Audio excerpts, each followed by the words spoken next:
Danes je priložnost, da se zahvalimo, ker ste dostojno predstavili Slovensko vojsko in slovensko državo.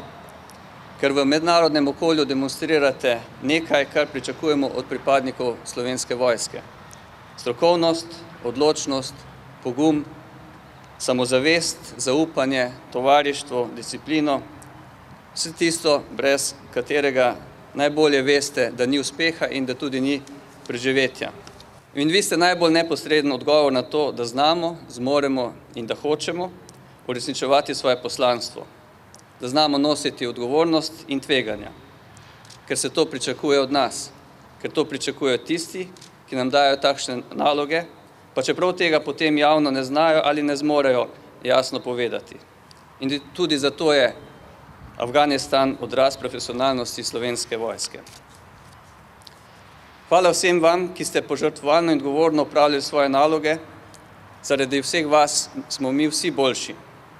Hvala tudi vam, članom družin, tistim tudi, ki seveda danes niso mogli priti, ki nosijo breme vaše odsotnosti, ki so v skrbeh, kako vam je in ki se trudijo razumeti naravo našega poklica.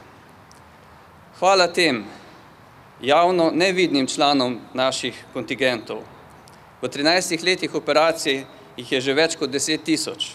Tistih, ki prav tako nosijo tveganja, odrekanja, pa zato nikoli ne prejmejo medalje po koncu misije.